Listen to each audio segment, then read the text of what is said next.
Eccoci al punto, benvenuto al sindaco di Valvasone Arzene, suo secondo mandato, Marcus Marmair. Benvenuto sindaco, naturalmente buona continuazione. Mandi, grazie mille. Bene, allora praticamente sei sugli scudi perché stai continuando questa battaglia sui disservizi delle poste che effettivamente ci sono e quindi ci spiegherai perché tutto è ripartito per il fatto che mi pare che ti è arrivata una lettera datata 6 dicembre che poi è arrivata a gennaio, insomma è riscattato un po' tutto il punto. Facci capire come siamo e qual è la problematica in essere in questo momento. Allora, diciamo che è ormai un anno che siamo attivi come amministrazione comunale e come comuni nei confronti delle poste, non perché ce l'abbiamo in particolare con le poste, ma perché quando i cittadini vengono da noi a lamentarsi rispetto ai servizi che ricevono, è chiaro che come amministratori siamo chiamati a cercare di capire come risolvere i problemi dei nostri cittadini. E allora, se un anno fa abbiamo avuto grosse criticità con il recapito postale, con ritardi importanti, cioè la gente riceveva la posta con anche un mese di ritardo, magari tutta accumulata, e c'è stata una certa sensibilità e azione anche poi da parte delle poste, perché a una lettera che avevamo mandato, se ti ricordi, con più di 100 sindaci sottoscrittori, ci siamo trovati l'11 febbraio dell'anno scorso a Pordenone con il vice direttore generale di Poste Italiane che ci ha detto che era la prima volta che veniva, tra virgolette, scomodato, mi sembra insomma che non è uno scomodarsi ma è un dovere, che veniva scomodato da una regione per parlare di problemi delle poste. E da quella riunione è uscito un tavolo sul quale dovevamo portare le nostre perplessità insieme all'ANCI con i funzionari di Poste Italiane. Ci siamo ritrovati un paio di volte e nel mezzo c'è stata questa grande emergenza sanitaria che ha portato tutti inizialmente a chiudere, giustamente anche perché non si conosceva il problema e come affrontarlo. Purtroppo però le poste hanno continuato a tenere ridotto l'orario anche dopo che come amministrazioni e come ANCI abbiamo messo in evidenza il fatto che non doveva essere questo il servizio. L'ANCI non è una cosa, diciamo così, contro comuni, è una cosa di tutto l'ANCI che mi pare che di comuni ne ha sui 200, insomma, una roba del genere. Certo, certo. E i funzionari ci avevano risposto, no, ma vedrete con la fine dell'estate ritornerà tutto a buon fine. Ma non è stato così. Non è stato così e dopo le calure estive con gli anziani sottoposti a stare al sole per delle mezz'ore, adesso siamo in pieno inverno e in inverno non è assolutamente accettabile il fatto che la gente 5-6 persone fuori dall'ufficio postale, io esco dal municipio e mi ritrovo con anziani che devono andare a ritirare la pensione, che stanno un quarto d'ora, 20 minuti oggi era -1, allora non è tollerabile. E così abbiamo deciso insieme al presidente dell'ANCI di tornare a scrivere a questo vice direttore generale, lo scomoderemo un'altra volta per fare in modo che venga a dirci come intendono risolvere questo problema, perché noi in realtà lo sappiamo cosa sta succedendo. Le poste non stanno più sostituendo il personale che va in quiescenza anche all'interno degli uffici postali. Personale, per cui anche saltano tutti i turni e tutte queste robe qua. No, semplicemente non riaprono gli sportelli cosiddetti minori perché fanno a scavalco, usano una persona, un dipendente per coprire 2 uffici. Ed è chiaro che per loro questo significa risparmiare i costi, fare utili che continuano a fare, perché li fanno anche significativi, perché le poste anche quest'anno di difficoltà economica faranno 1 miliardo e rotti di utile, senza darci risposte. Allora è chiaro che noi dobbiamo fare il nostro dovere e guardare i nostri cittadini. Io ho un'immagine emblematica negli occhi, che sono i cittadini di Clout, che il 28 di dicembre sotto la neve erano in 10 fuori l'ufficio postale. Credo che di fronte a un'immagine del genere non si possa non muoversi per risolvere il problema di questa popolazione. Ecco, senti, la Regione su questo versante vi dà una mano, è partecipe, vi affianca, insomma? Allora, diciamo che in passato abbiamo avuto una certa sensibilità da parte dell'amministrazione regionale, ci ha contattato il Presidente del Consiglio regionale, abbiamo avuto così dei momenti di confronto. È chiaro che poi la cosa, se non battevamo noi sindaci, non so dove saremmo arrivati, quale soluzione sarebbe stata trovata.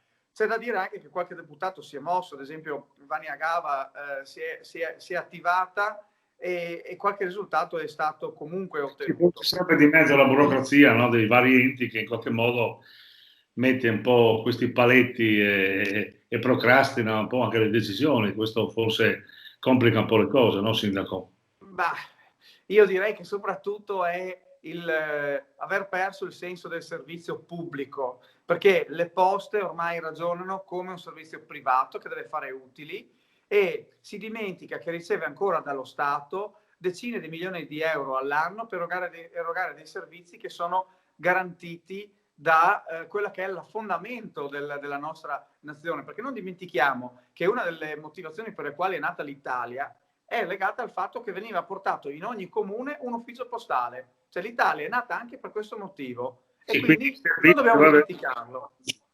Ecco, senti, e quindi questo incontro riserverà qualche notizia positiva oppure tu credi che procrastineranno ancora? L'abbiamo chiesto alcuni giorni fa, non so neanche se ci ascolteranno, io mi auguro di sì, e altrimenti continueremo nella nostra battaglia in altri modi, insomma, sappiamo che stiamo facendo una cosa giusta, non lo facciamo perché ce l'abbiamo con le poste, ma perché vogliamo dare un servizio alla popolazione. Ecco, senti, in questo momento di pandemia anche tu sei stato interessato, mi pare, anche tu sei stato in Antonio, eccetera, mi pare che la questione delle scuole e dei trasporti sia sotto gli occhi di tutti.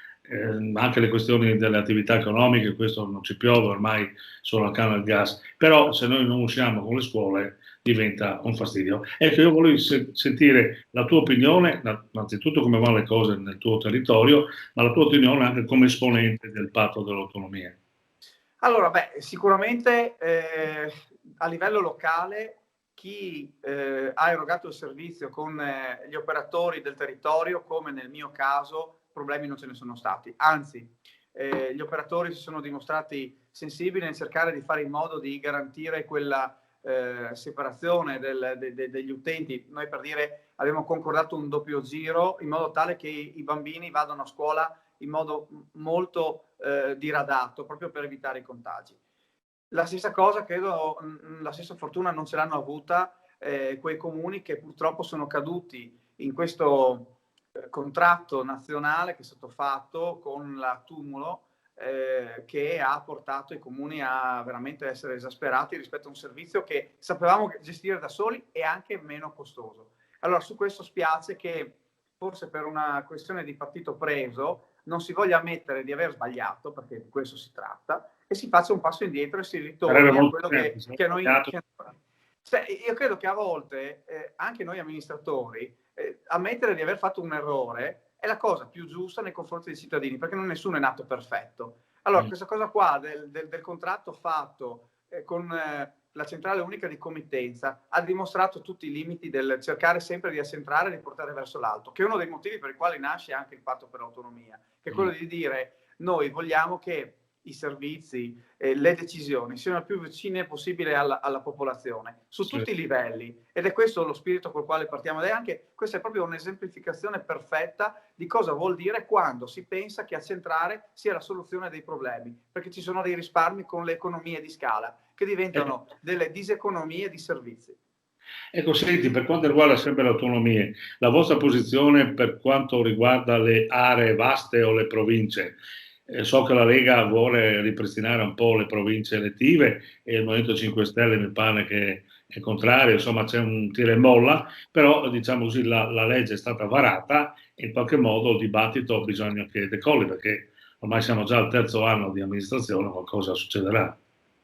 Ma su questo credo che si stia mettendo una grande foglia di fico sulla riforma degli enti locali per coprire il fatto che in realtà le province, come le conoscevamo, non ci saranno da qui ai prossimi anni. Perché? Perché vengono creati questi enti di decentramento regionale che nulla altro sono che degli uffici regionali che saranno destinati a gestire dei servizi a livello così diciamo di dimensione territoriale, ma di fatto rimangono degli uffici regionali, perché le province come noi le conoscevamo non possono essere introdotte con l'attuale quadro normativo, perché sappiamo che in Costituzione in Friuli Venezia Giulia non sono previste. Bisogna fare una riforma costituzionale, quindi bisognerebbe fare un doppio passaggio di approvazione al Parlamento. Non mi sinco i Teams, ecco, diciamo così. Questa è la realtà. Quindi verranno creati questi, anzi sono già partiti gli enti di decentramento, ma alla fin fine mi sembra che in mano alla burocrazia eravamo dando tutto alla regione, continueremo a esserlo anche dopo, perché gli organi non saranno elettivi e quindi non ci sarà un vero presidente della provincia, non sarà la politica a decidere, ma saranno i funzionari della nostra regione. Ecco, senti, per concludere, la questione dell'UNESCO e del tagliamento, mi pare che voi la seguite, anzi l'avete lanciata, la state seguendo, ha avuto un grande successo. A che punto siamo? Insomma, io penso che la soluzione sarà molto positiva, ma a che punto siamo? Perché la burocrazia e quant'altro mi pare che stia... Enzo, allora sarà un grande successo nel momento in cui avremo la tutela dell'UNESCO.